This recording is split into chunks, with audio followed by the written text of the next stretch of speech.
এই জুলাই আন্দোলন হলো, তার রক্তের উপর ভিত্তি করে ভিত্তি যারা চেয়ার পরিবর্তন হইলো, সে সেই চেয়ারে বসে দায়িত্বশীল আচরণ করছে না। অনেকেই বলছে কেন আমরা ভিত্তিদারের পদত্যাগ দাবি করছি। আপনি দায়িত্বশীল জায়গায় থাকবেন, আপনি জবাবদিহি করবেন না। ভিসি স্যারের এই ঢাকা বিশ্ববিদ্যালয়ের ভিসি স্যারের চেয়ার তো যেন তেন চেয়ার না যে আপনি জবাবদিহি করবেন না। আপনাকে জবাবদিহি করতে হবে, দায়ভার নিতে হবে, দায়িত্বশীল আচরণ করতে হবে। সামনে কেন হত্যা হলো তার কোনো সুনির্দিষ্ট সুস্পষ্ট বক্তব্য আমরা এখনো পাইনি। নামে মাত্র 3 জনকে আপনার গ্রেপ্তার করা হয়েছে, মানে আই ওয়াশ করার জন্য। আমরা এখনো কোনো ধরনের প্রেস ব্রিফিং পাইনি। এখন এই জায়গা থেকে আপনি নিরাপত্তা দিতে ব্যর্থ। আপনি সামনের রক্তের উপর ভিত্তি করে বেশি হয়েছেন, না হলে হয়তো হইতে পারতেন না। এখানে আপনি পুরাপুরি ব্যর্থ হয়েছেন। এই ব্যর্থতার দায় আপনাকে নিতে হবে। কেন 13 দিন হয়ে গেল তার সুনির্দিষ্ট বক্তব্য আপনাকে দিতে হবে। এই দায়ভার নিয়ে আপনাকে লজ্জাজনক ভাবে পদত্যাগ করতে হবে। এটাই আমাদের দাবি। আজকে আমরা এখানে দাঁড়িয়ে আছি, 13 দিন পার হয়ে গেল, সাম্য হত্যার এখনো বিচারের পূর্ণ অগ্রগতি আমরা দেখতে পারিনি।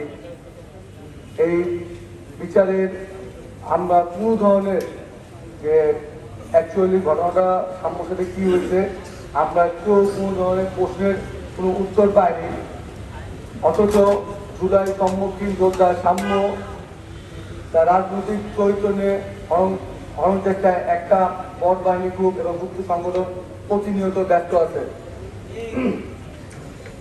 এবং আমাদের বিশ্ববিদ্যালয় প্রশাসন, মাননীয় ভিসি মহোদয় এবং প্রক্টর মহোদয়ের কাছে কোনো সুবিধা, কোনো সুবিধা পাওয়া যায়নি। আপনারা যদি মনে করেন যে আপনারা চুপ করে বসে থাকবেন, আপনার কোনো উত্তর দিবেন না, আর আমরা আপনাদের পদত্যাগ চাবো, এটা আমার যদি অন্যায় থেকে, তাহলে আমরা সেই অন্যায় বারবার করব। আপনার যে চেয়ারে বসে আছেন, আপনার সেই চেয়ারে আপনার গুরুত্বপূর্ণ দায়িত্ব হচ্ছে আমাদেরকে জবাবদিহি করা। শহীদ সাম্য একজন জুলাই সম্মুখীন যোদ্ধা, তার হত্যা 13 দিন পার হয়ে গেল, কিন্তু আপনাদের আপনাদের কাছে আমরা কোনো ধরনের কোনো রকম সাংগঠনিক এবং প্রশাসনিক কোন ধরনের আচার আচরণ আমরা আপনাদের কাছে পাইনি। আমাদেরকে সুন্দর পরিবেশ দিতে পারে না এবং পারবেও না।